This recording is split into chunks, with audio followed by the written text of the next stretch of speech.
आप भी एक स्ट्रॉन्ग इंडिपेंडेंट वुमेन हो और अब नारी सशक्तिकरण की बात भी करते हो अपने शो पे, बट आपका क्या मानना है, ट्रू फेमिनिज्म की डेफिनेशन आपके हिसाब से क्या है?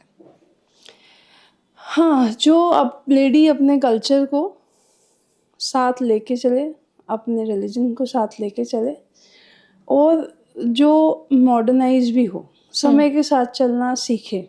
आई थिंक वो लेडी कभी भी जो है पीछे नहीं जा सकती है, जो समय के साथ चलती है। मतलब सिचुएशन हैंडलिंग सबसे इम्पोर्टेंट पार्ट होना चाहिए, कि आपको हर चीज़ हैंडल, और वो एक्सपीरियंस से ही आता है, आप सीख के कुछ नहीं आते हैं। लेकिन हर चीज़ में रोना धोना और वो सब करने से अच्छा है कि आप चीज़ों को स्मार्टली हैंडल करें।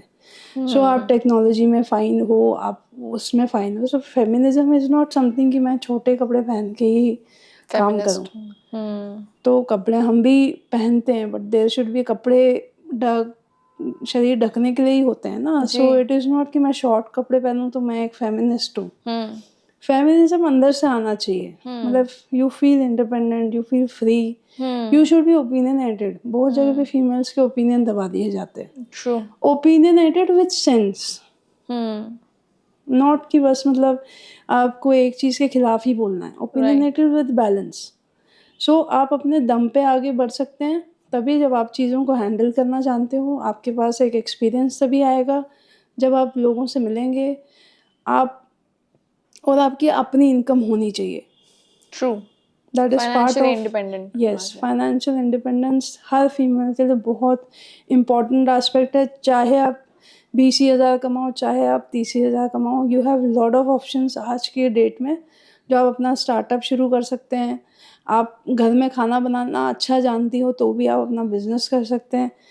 जिस दिन, अब क्या कहते हैं ना, कुछ लोग कहते हैं आजकल, कुछ कथावाचक ये भी कहते हैं कि भाई फीमेल्स को काम नहीं करना चाहिए, क्योंकि पहले लेडीज़ काम करने के लिए नहीं निकलती थी। पर मुझे ऐसा नहीं लगता कि नहीं करना चाहिए, क्योंकि फीमेल जब घर से बाहर निकलती है ना तो उनको दुनिया का पता चलता है।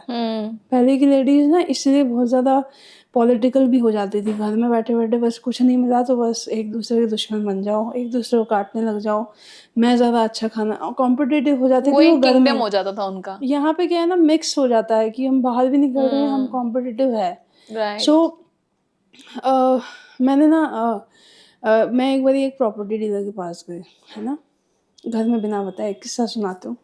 घर में बिना बताए, बिना किसी के किसी को पूछे, किसी से एडवाइस लिए, मैं चले गई प्रॉपर्टी में, मेरे को प्रॉपर्टी लेनी है। वो मुझे बहुत देर तक देख रहा था। मैंने कहा आप क्या देख रहे हैं? बोला आपके हस्बैंड का है। मैंने कहा क्यों?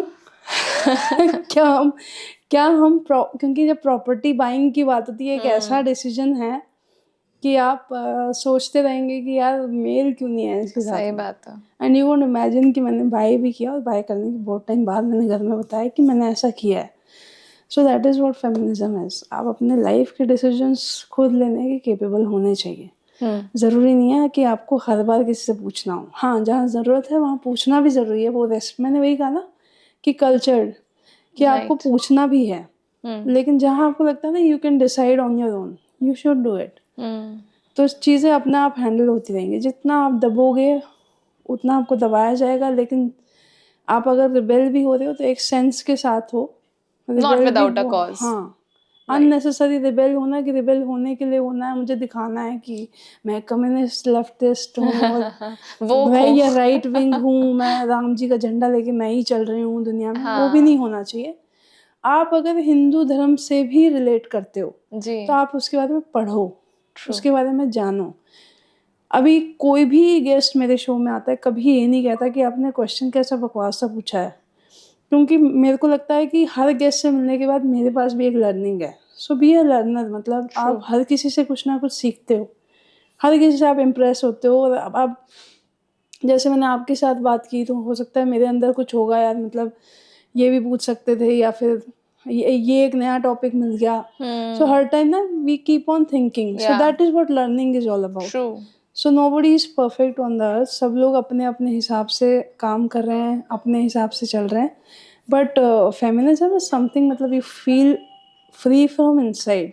बाहर का दिखावा नहीं, अंदर से आप फ्री हो, आप अपना डिसीजन लो, आप अपने आप को मतलब क्या ना दबा हुआ महसूस ना करो। बट रिबेल होना भी एक सेंसिबल वे में, बैलेंस्ड होनी चाहिए हर चीज। यस